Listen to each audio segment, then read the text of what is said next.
nekuti ndakambouya vakaramba vakati handina chandoziva, saka ina zuva repiri ndadzokazve.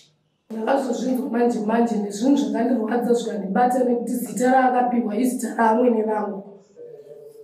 Pandakambozvitaura pakamboita kabongozo zvakanga raitika ipapo pamushure pange ndavaudza kuti nemumwe mukadzi. Tiri pano pamusha patanzwa kuti pane mudzimai akadanana nemurume wemunhu akagadzirwa nemuridzi wemurume. Zvino akubuda honye dzisingagume, ari kuyerera ropa achienda kunguva dzisingagume. Tauya kuti tinzwe zvizere pamusoro penyaya iyi. Chiregai ndikuendesei kuwaridzi wenyaya. Ini ndaitwa Mai John, ndinogara kuchitungaizira uko. Ndaita dambudziko remwana wangu. Mwana wangu akarwara achibuda ropa. Ndakaedza kufamba naye kuti ndinzwe kuti chii chiri kukonzera kuti mwana uyu asvike pakutambura kudai. Iko zvino ropa riya rakubuda nemhuri. Zvinhu zviri kundishungurudza. Ndakafamba mumapostori, mumaprofita, mumapasta akasiyana siyana ari kuno kuZimbabwe kuti zvimwe mwana wangu angapone, asi hazvisi kuita. Ari kuramba zvichimuendera mberi. Ndashupika. Ndimbokubatai muromo shoma mai.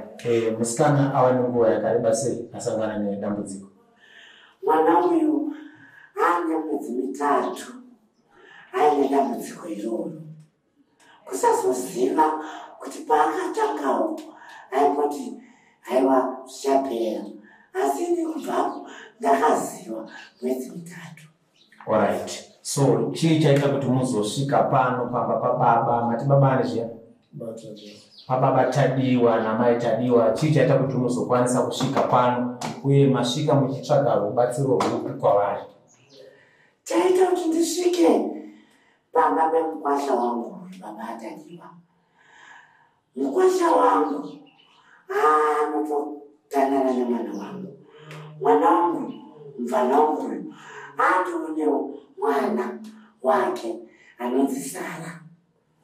Saka pakurongedzera kwemwana nekufamba kwandakaita, ndakanzwa kuti hondo yese iyi yagadzirwa nemukadzi wemukwasha wangu mukuru.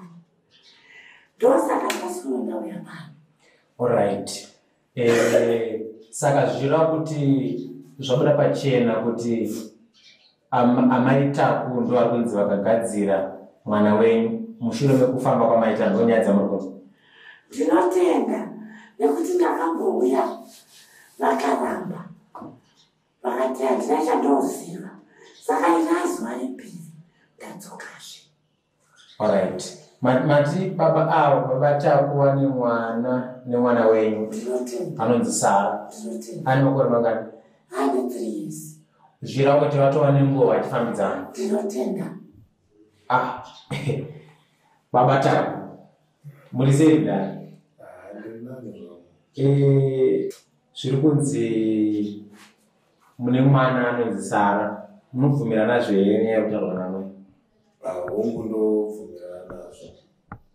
Alright. Ndichadzoka kuna amai Taku ndozopedzerana kuna baba Taku zvakare. Amai Taku ndimbobvunza mubvunzo. Bvunzai zvenyu. Alright.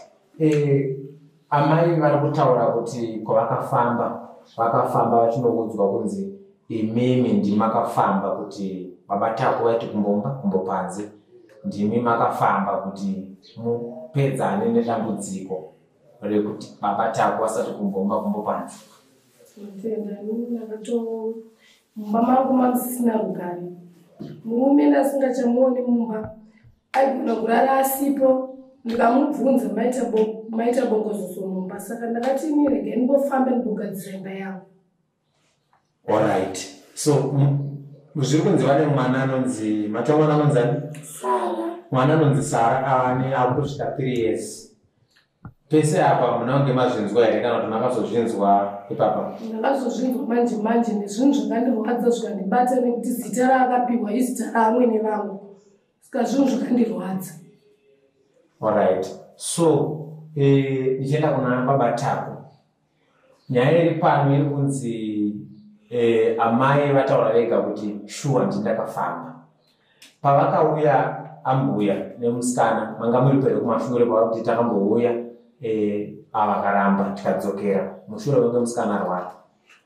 Ndakanzwa pandikadzokera kubva kubasa vakanditsanangurira kuti pane vambouya, asi mai mwana vakabvunzwa nenhau iyi vakaramba kutaura kuti ndivo vakaita izvo. Mukadzi wangu mudiki ndiye akazondiudza kuti tambouya kumba, asi mukadzi mukuru aramba kupfuma. Alright, asi imimi makambenge makaudza here amai kuti ndine mumwe mudzimai? Pandikambozvitaura pakamboita kabongozozo rakanga raitika ipapo pamushure mange ndavaudza kuti ndine mumwe mukadzi. Takarwa pamba tikadzimai ndambosuduruka pamba kwemazuva akati umwe. Alright, nichadzoka kuna mai Tako zvakare. Muri kunzwawo sei nechiitwa chemusikana anga akagara apa ari kubuda ropa anzwe mwedzi mutatu ari kubuda honye, mwoyo menyu muri kunzwawo sei mai Tako? Haini mwoyo wangu handikwanisi kusunungura nokuti ndakarwadzwa nguva yakareba. Saka kana vachitodawo kubatsirwa kusunungurwawo vanotondiripawo nekuti nguva yakareba ndichirwadziswa murume singamuoni pamba. Zvakaoma. Ndichadzoka kuna baba Tako kegumisira. Baba Tako muri kunzwawo sei nemusikana wamuri kuti mudzimai wenyu wepiri wamaifambidzana naye anga akavatapa ane honye ane ropa riri kunze riri kubuda risingagomi? Chandotokumbirisawo ndichototi dai mukadzi wangu aregererawo mainini avaonawo kupora, unewo mwana wevanhu ndoti kudini hama dzavo. Zvakaoma. Muri kuzvinzwira mega chiitiko chiri pano. Musikana ava nemwaka wakakura achibuda honye, achibuda ropa, ari kunzi ane almost 3 months. Pazobuda nyaya yekuti ane mwana nababa Tako.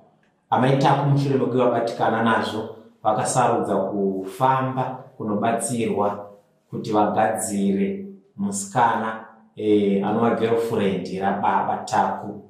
Zvino pana patina ambuya wababa Tako namai Tako nababa Tako. Musikana tati akasire kubva nekuti honye dzake dzanga dzichiita kutakanya neropa riri kuyerera. Hatina kukwanisa kubudisa fesi yake. Isusu sechibanda media hatiri kutoa kunyadzisa munhu, tiripo sevatepfenyuriwe nawo kuti tikupei zviri kuitika munyika muno meZimbabwe. Zita rangu ndinonzi Director Taps. Muwe nezuva rakanaka.